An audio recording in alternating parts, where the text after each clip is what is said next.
Hi, I'd like to talk with you today to inform you of alcoholism during the advent of global pandemics such as the coronavirus, and to let you know how that global pandemic can cause the premature death of an alcoholic. And in order to be able to do that, I have to define for you and help you relate to each of those conditions. Coronavirus is a global pandemic. It is of the virology family of the SARS virus, and that means that it is airborne. That means that you can breathe it in. It means that you can touch a surface, and if there is that virus on that surface within 72 hours, you touch your eyes, your face, your mouth, touch your child, you can pass this virus along, and within 2 to 14 days, you can see symptoms for everything that ranges from common cold symptoms to fever, sluggishness, all the way to wanting to go to the hospital and then ending up on a ventilator and you could die.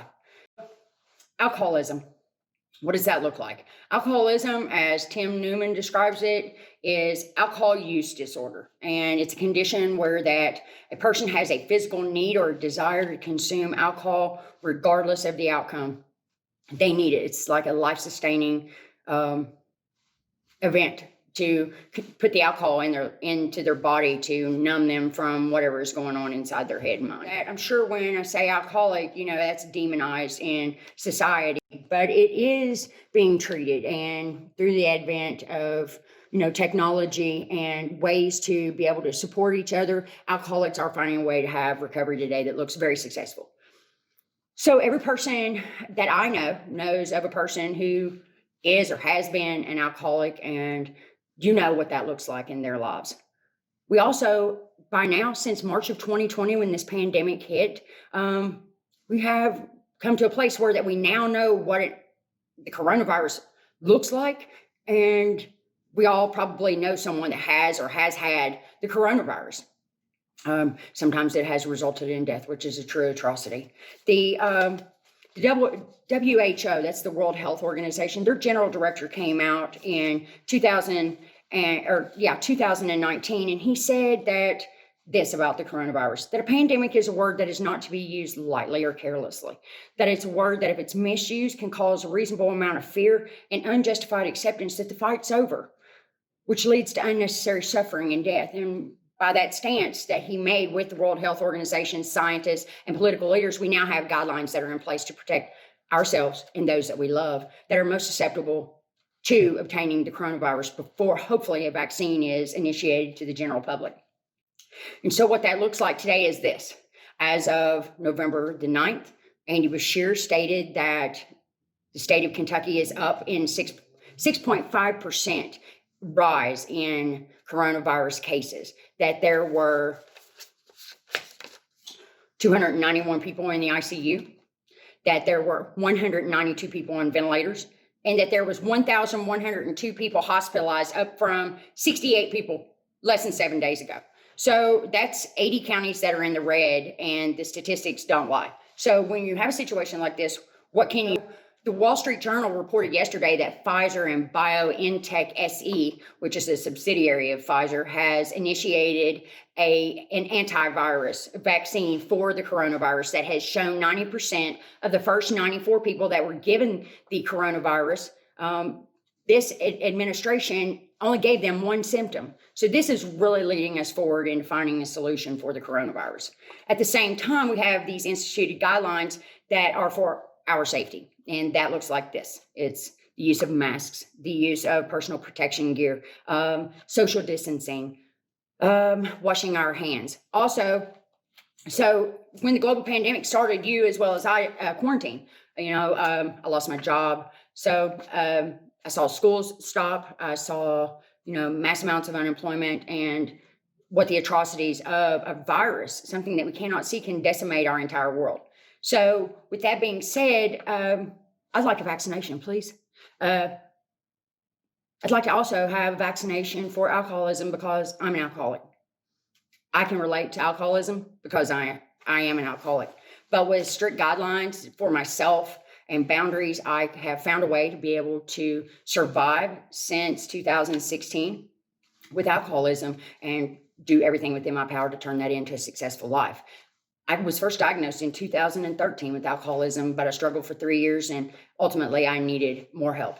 So, when you have alcoholism, you need a support system. There's a networking chain of sponsors and meetings and social interactions that support you and help you through, whatever the situation may be that will cause you to have that physical need or desire to consume alcohol at any cost. So, with that being said, how do you do that when you're in the middle of a global pandemic and you're quarantining and you can't have interaction with your support team? So, you need to learn how to protect yourself, and you need to learn how to use technology like today to help yourself get to meetings, to have a support group on telephone, Zoom, Microsoft Teams, Google Meet, Group Me. We use these things today to communicate and to help build each other up, to learn how to get through a situation through to the next step with the best success possible.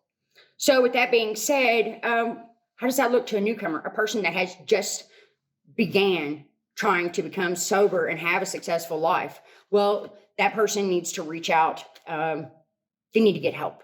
You need to get help. You need to ask. You need to, give up your own laurels and say, hey, I can't do this by myself. It's something that I need your help with. And find people that are supportive. And if you know someone that needs help or you need help, you can get with me at any time. And I have lots of phone numbers of people that will help you and will support you to see you get yourself out of a situation that could end up in your death. So, we all know someone that has the coronavirus, or has had the coronavirus, or someone that's an alcoholic or has been an alcoholic, or maybe someone right now besides me watching this video that's an alcoholic. So, how can we help these newcomers have successful lives if they're online and they're looking for meetings, but instead they see omni-channeling, where that you have companies that cater to your alcohol desires and will deliver it right straight to your door. And so, with that being said, we need to help every person that's an alcoholic stay away from a place where that they're isolating, they're not reaching out. But also, you need to be mindful that these people may also not tell you that they're an alcoholic, but I'm sure that you'll see the signs. So these people need to clean their side of the street. I literally had to clean my side of the street as well as I needed to clean my hands. And so, since 2016, I've been doing that with great success. To live a life and the choice to avoid risk is to not live a life at all. And to avoid living is one of the greatest risks of all, is what Craig Lounsborough said. And I really can adhere to that because statistics speak for themselves and no one's perfect. But today, in the advent of global pandemic with spiking numbers, I am living proof that there is success, that if you reach out and that if the person has a support person or support group that they can get behind or someone just to talk to while we're going through this pandemic, that it does not have to result in death, that you can have a successful life and that you can protect yourself and your loved ones as well as seeking treatment for another condition.